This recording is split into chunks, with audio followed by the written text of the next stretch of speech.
The Monday Morning Marketing Podcast is brought to you by Esther of IPA Group, bringing premier online promotion to your business. And Melanie of Stomp Social Media Training, who empowers business owners to manage social media and marketing for themselves. And we're back with another episode of the Monday Morning Marketing Podcast. Today we're talking about Instagram for business.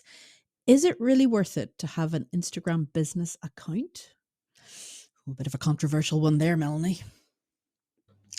Well, I guess it might be if you're not sure you need an Instagram account. I know a lot of people seem to think, well, if you're making cakes or designing dresses, then Instagram is the obvious go-to. And I wouldn't disagree. But there is a place for services and all types of products on Instagram, as long as you think your audience is there. Yes, that's always what we say for every platform. Make sure it's where your audience is, because things, especially places like Instagram, can be a bit of a time suck if they're not the right ones for you, because it's all about the image and it's all about the angle of the photograph and stuff like that. So there are lots of pros and lots of cons to using Instagram. But let's just say that your audience is there and you've already done your research and you're ready to kick off on your Instagram account. Where do you start? Well, first of all, let's have a real think about the type of audience that's currently there. Now, this is correct as of February the 14th, 2023. So apologies if you're listening to this later. This could well mean that the shift has happened and it may not be what you're expecting. But as of early this year, almost 31% of global Instagram audiences were aged between 18 and 24. So it's quite a small window there. Yeah. So 31% were 18 to 24. Just over 30% of users were aged 25 and 34, so slightly wider there. And finally, the overall age range of 35 to 44, there was only about 15.5%. So you've got to work out, is your age range in there, and is it beneficial to you to use this platform for your business? Is it going to be sufficient? And like Melanie's just said, those stats, well, they surprised me, because I automatically think that a lot more of that age group between 18 and 25, 18 and 30 are over on TikTok and are using different platforms. We know they're probably not on Facebook anymore. That's for the old fogies. I think they're on both. I don't think they've picked one or the other. I think they're on both. Yeah. Well, we'd have to ask some of them which they prefer, because there are millions of people on Instagram around the world.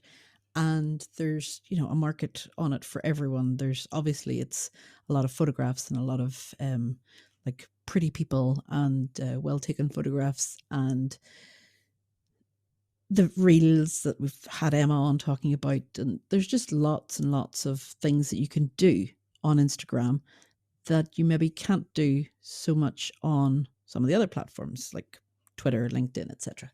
So it's a real place to show off your creative prowess. But right, so we've set up an Instagram account. So the first thing you have to do is go in and set it up as a personal account. Why would somebody then? That's how you start. Yeah. That's how you start. You go in and you set it up with the email address and your password, and you pick your name and stuff. So that's all set up as a personal one. Then there's the option to change it to a business account, right? So what would encourage people to make it a business account for their business? Is it 100% necessary? Well, I don't think it is 100% necessary, but there are some benefits, like most things. Okay. I only just did this with somebody a couple of days ago, actually. They have Facebook for their business and Instagram for their business. They have slightly divergent clients, so they need to be a bit of both. and they had a business page for Facebook and a personal Instagram account. Mhm. And we were just talking about scheduling and planning and looking at content overall. And they would say, "Oh, I'd love to know how to schedule to both if I can. I see people doing it all the time."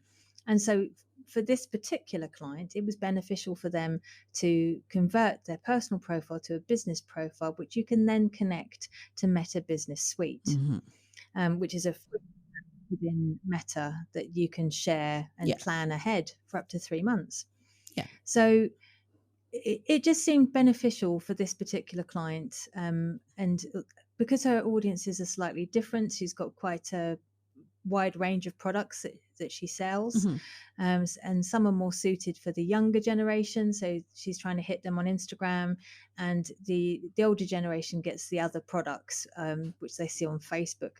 Yeah. But it's not how you use it necessarily. It's the data and the information that you can get from having business Instagram, Exactly. because you get access to all sorts of information and data that you can then Yeah.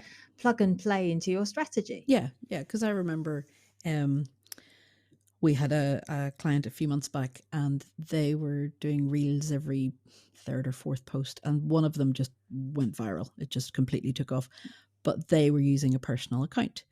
So when I suggested moving to a business account, so we would be able to see the age group of people, the location of people who were, sharing the reel and liking the reel and commenting on the reel, they didn't want to.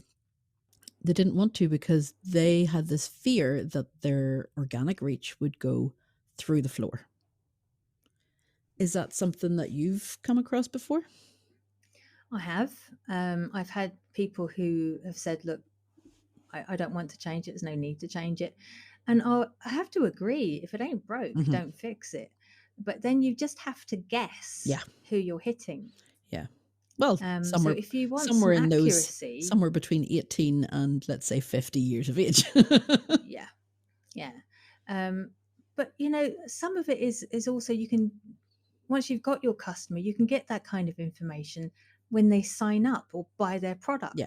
Yeah. Some of this can be captured in a CRM, doesn't necessarily have to be captured in your socials.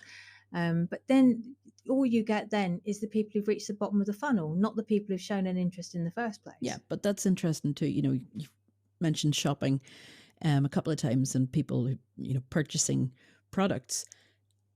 Only the business account has shoppable posts.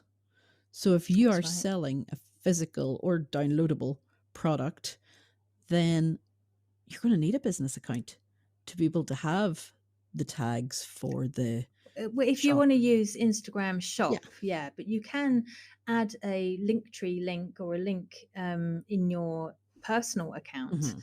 that takes people over to your website or to your e-commerce shop. Yeah. And I mean, with everything, like we just said, there are pros and cons to everything. There may be a higher organic reach for a personal page, but it can also be, lower credibility. Maybe if people are searching for a business and you come up as a personal account, then they might not take you very seriously. So also there's more features that are available, not just the shoppable features, but the scheduling features that Melanie talked about earlier. There is a wealth of features that have been designed for small businesses to use Instagram. So, we've talked about the insights, we've talked about things like that, but there's also a contact button, which you can put in your account bio, and that can have your email address. It's separate from your Linktree or your link in bio that everybody talks about. You can put links in your stories if you have at least 10,000 followers. You can do ads, you can boost posts. There's so many things that you can do with having a business account. So, yeah, no, it's just a personal choice. Yeah. I mean, I've seen people like you who have started with a personal account and moved on to a professional account later. Only a couple of times in my 10 years have I seen people revert back to a personal profile, Mhm. just because they didn't feel comfortable continuing with the professional one. But it's horses for courses. There's no wrong way to do your business. Yeah. At the end of the day, you've got to, live with whatever decision you make. So um, we can guide, we can suggest, but it's something that you're going to have to live with day in, day out. And it really depends on how you want to use the platform. Yeah. Now, bit of a controversial question coming in here. Should you use your Instagram business account for personal photos and personal content? Well, I think it has its place. I actually have a professional account under my name rather than my business. So that means I can, I feel I can literally put anything up regarding any of the many hats I wear.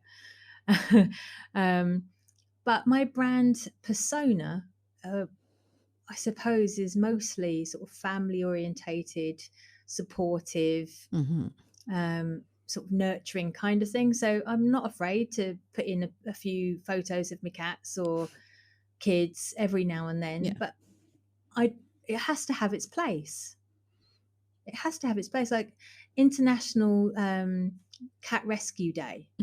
I've got 2 rescue cats, so I've put 2 pictures up of my cats just to highlight the importance of it. And if anybody looked at my bio, they'll see I'm an animal and child advocate.